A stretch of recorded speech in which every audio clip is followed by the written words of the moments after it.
ជំរាបសួរពុកម៉ែបងប្អូនអ្នកស្ដាប់ទាំងអស់គ្នាស្វាគមន៍មកកាន់ Channel ដំណើររឿងព្រឺព្រួចសារជួយថ្មីខ្ញុំ Admin យប់នេះបានយករឿងព្រឺព្រួយថ្មីមកមួយទៀតមកចែករំលែកគឺរឿងផ្ទះវីឡាចុងផ្លូវមេឃនៅពេលប្រលប់ចាប់ដាមប្រែពណ៌ទៅជាស្វាយក្រមៅស្អប់ស្របពេលដែលវិឆ័យបញ្ឈប់រថយន្តនៅពីមុខរបងដែកដ៏ធំមួយដែលពោពេញទៅដោយច្រែសស៊ីកោះរឹតនៅចុងបញ្ចប់នៃផ្លូវដាច់ស្រយាលដែលព័ទ្ធជុំវិញដោយព្រៃរបកនេះផ្ទះវីឡាមួយខ្នងឈរយ៉ាងស្កឹមស្កៃចំកណ្ដាលដើមឈើធំធំដែលបក់រវិចរវឹកតាមកម្លាំងខ្យល់ត្រជាក់នៃរដូវរងាអ្នកភូមិនៅតំបន់នោះហៅវាថាផ្ទះវីឡាចុងផ្លូវ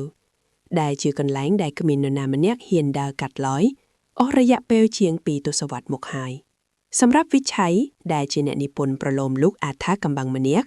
ទីនេះគឺជាកន្លែងដ៏ល្អបំផុតសម្រាប់ស្វែងរកការបំផុសគំនិតថ្មីៗទោះបីជាគាត់ត្រូវចំណាយប្រាក់យ៉ាងច្រើនដើម្បីជួលវាពីម្ចាស់ដែលមិនដែលបង្ហាញមុខក៏ដោយវិឆ័យចុះពីលើរថយន្តរួចសម្លឹងទៅកាន់សំណង់អគារបែបបារាំងដែលមានស្លែដុះពេញជញ្ជាំងសំឡេងសត្វទីទុយយំល្វើយៗពីចម្ងាយធ្វើឲ្យបរិយាកាសកាន់តែស្ងប់ស្ងាត់រហូតដល់ថ្នាក់គាត់អាចឮសូរសំឡេងដង្ហើមរបស់ខ្លួនឯងគាត់លើកសោដែលមានត្រេះចាប់មកចាក់បើកទ្វាររបងយឺតសំឡេងដៃកកិតគៀក្រឺតបន្លឺឡើងកាត់ភាពស្ងប់ស្ងាត់បង្កើតបានជាអារម្មណ៍ព្រឺរោមខ្នងមួយយ៉ាងដែលគាត់មិនធ្លាប់ជួបប្រទះពីមុនមកវិឆ័យដើរតាមផ្លូវតូចដែលក្រៅដោយថ្មម៉ាម៉ាចាស់សំដៅទៅរកទ្វារធំនៃផ្ទះរាល់ជំហានដែលគាត់ឈានទៅមុខហាក់ដូចជាមានភ្នែករាប់រយគូកំពុងតាមសម្លឹងមើលគាត់ពីក្នុងភាពងងឹតនៃបង្អោតជូនខាងលើ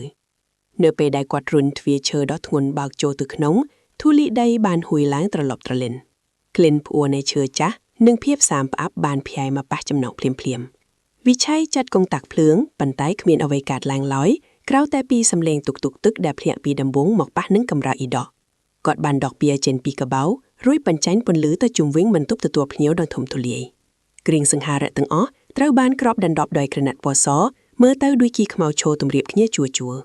អ្វីដែលធ្វើឲ្យគាត់ចាប់អារម្មណ៍ជាងគេគឺផ្ទះគំនូរដ៏ធំមួយដែលព្យួរនៅចំកណ្ដាលជញ្ជាំងបង្ហាញពីរូបភាពស្ត្រីម្នាក់ក្នុងឈុតសម្លៀកបំពាក់បុរាណដែលមានស្នាមញញឹមញាំងអថកំបាំងបំផុតភ្នែករបស់ស្ត្រីក្នុងគំនូរនោះហាក់ដូចជាកំពុងតាមសម្លឹងមើលគ្រប់ចលនារបស់វិឆ័យគាត់ព្យាយាមសម្រួលអារម្មណ៍ដោយគិតថាវាគ្រាន់តែជាបច្ចេកទេសគូរគំនូរប៉ុណ្ណោះគាត់ក៏ចាប់ផ្ដើមរៀបចំអីវ៉ាន់នៅលើតួឈើវែងមួយនៅក្បែរបង្អោតខណៈពេលណាគាត់កំពុងរៀបចំម៉ាស៊ីនអង្គុលីលេខចាស់របស់គាត់ស្រាប់តែមានខ្យល់ត្រជាក់មួយយ៉ាងបក់កាត់កញ្ជើងករបស់គាត់យ៉ាងខ្លាំងបើទោះបីជាបង្អោតនិងទ្វារទាំងអស់ត្រូវបានបិទជិតក៏ដោយ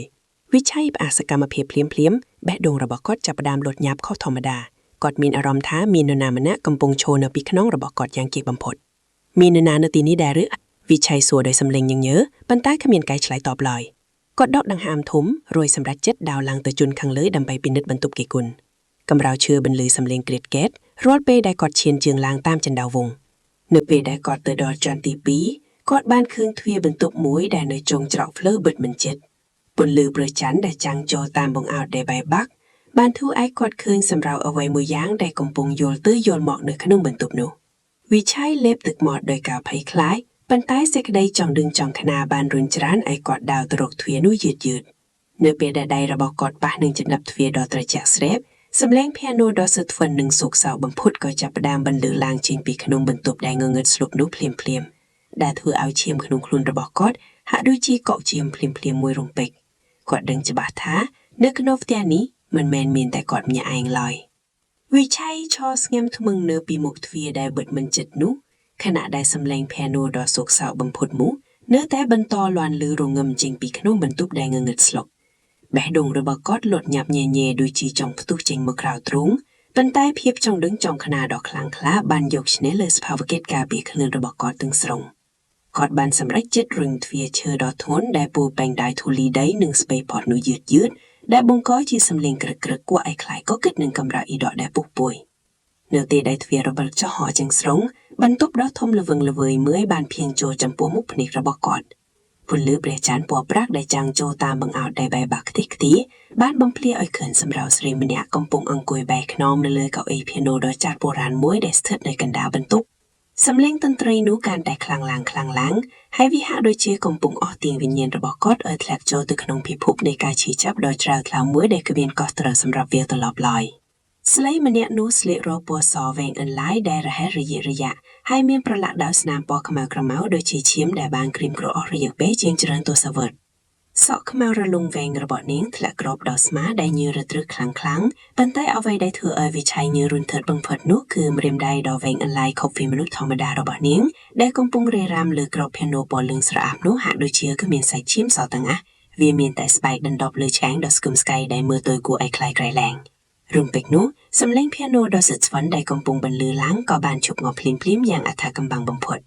បន្ទប់ទាំងមូលស្រាប់តែប្រែជាស្ងាត់ជ្រងំរហូតដល់គាត់អាចឮសូរសំឡេងដង្ហើមដ៏ខ្លីៗនិងសំឡេងបេះដូងលូតខាត់ចង្វាក់របស់ខ្លួនឯងយ៉ាងច្បាស់សម្រាប់ស្រីម្នាក់នោះចាប់ផ្ដើមងាកក្បាលមកក្រោយយឺតៗតាមទីដៅដែលវិឆ័យកំពុងឈប់ហើយញើវិឆ័យចង់រត់ចេញពីទីនោះឲ្យឆ្ងាយបំផុតតាមដែលគាត់អាចធ្វើទៅបានប៉ុន្តែជើងទាំងពីររបស់គាត់ហាក់ដូចជាជាប់ស្ថិតនឹងអ៊ីតមិនអាចគម្រើសបានសូម្បីតែ1សង់ទីម៉ែត្រនៅពេលដែលនាងងាកមកដល់គាត់បានឃើញភ្នែកដ៏ស្លេកស្លាំងដែលគ្មានគ្រាប់ភ្នែកតែមានតែរងភ្នែកដ៏ខ្មៅងងឹតជាពីរដែលកំពុងហូរស្រូបនៅសារធាតុមួយយ៉ាងដែលខាប់ដូចជាឈាមខ្មៅងងឹតនៅលើជញ្ជាំងបន្ទប់ដែលពោពេញដោយធូលីដីនិងស្មុកពេញពណ៌វិឆ័យបានសង្កេតឃើញរូបថតចាស់ៗជាច្រើនសន្លឹកដែលប្រែពណ៌ទៅជាលឿងស្រអាប់និងរហែករយៈកយ៉ាក់រូបថតទាំងអស់បង្ហាញពីសុភមង្គលដ៏ប្លែកល្អរបស់គ្រួសារមួយដែលធ្លាប់រស់នៅក្នុងវីឡាដ៏ប្រណីនេះប៉ុន្តែអ្វីដែលឆ្លៃបំផុតនោះគឺគ្រប់រូបថតទាំងអស់សុទ្ធតែបានគេឈុតបំផ្លាញនៅកាត់ត្រង់ចំណុចមុខមាត់ជាងទាំងអស់យ៉ាងខុសក្រៅវិឆ័យបានក្រឡេកឃើញកាសែតចាស់មួយសន្លឹកដែលធ្លាក់នៅលើទួលដែលសរសេរថាសុខនាតិកម្មដ៏រន្ធត់នៅភូមិខេត្តជុំផ្លៃកូនស្រីម្នាក់ត្រូវបានឪពុកម្ដាយឃុំទុកឲ្យស្លាប់យ៉ាងវេទនាក្នុងបន្ទប់ភៀណូភ្លាមនោះវិញ្ញាណស្រីនោះបានបន្លឺសំឡេងខ្ស៊ីកសៀវយ៉ាងត្រជាក់ស្រេបចូលគ្រឿងត្រជាក់របស់គាត់ថា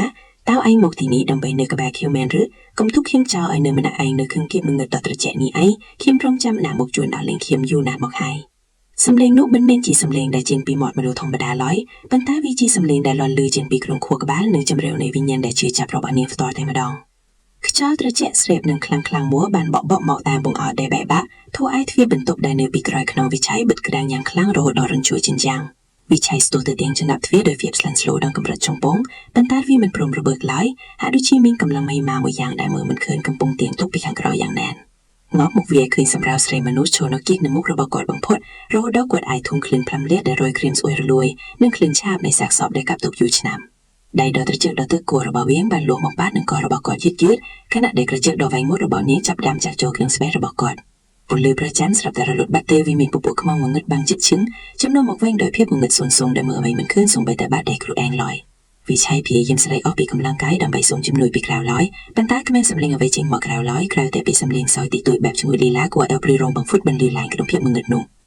នៅព្រឹកត្រជាក់កម្ដៅថ្ងៃដ៏ក្តៅអណ្ដូនដែលជះមកលើផ្ទះវីឡាដ៏ចាស់ច្រើននោះដូចជាសពដងដែលធ្លាប់តែមានមកអ្នកភូមិដែលដៅកាត់ផ្លូវនោះបានឃើញតែកង់របស់វិឆ័យដួលផ្នែកជើងនៅមុខរបងផ្ទះដែលពោពេញដោយវេលានិងបន្លាប៉ុន្តែគ្មាននរណាដឹងថាម្ចាស់កង់ដ៏កំសត់នោះបានបាត់ខ្លួនទៅពីណានោះទេមិនយូរប៉ុន្មានសំឡេងភៀណូដ៏ស៊ូកសោកនិងរងងឹមឆ្ងាយក៏ចាប់តាមលាន់ឮចេញពីក្នុងបន្ទប់ដែលបិទជិតនោះម្ដងទៀតប៉ុន្តែលើកនេះវាហាក់ដូចជាមានសំឡេងយំស៊ីកសួរយ៉ាងខ្លាំងរបស់បុរសម្នាក់លាឡោជាមួយសំឡេងតន្ត្រីនោះផងដែរផ្ទះវីឡានៃចុងផ្លូវនោះនៅតែបន្តឈរស្ងាត់រងចាំភ្ញៀវបន្ទាត់ដែលមានសេចក្តីចង់ដឹងចង់ខ្នាដែលដើរចូលទៅក្នុងអន្តៈនៃវិញ្ញាណវិលវល់ដែលគ្មានថ្ងៃរលត់និងគ្មានផ្លូវត្រឡប់ក្រោយវិញជានិរន្តរ៍ឡើយ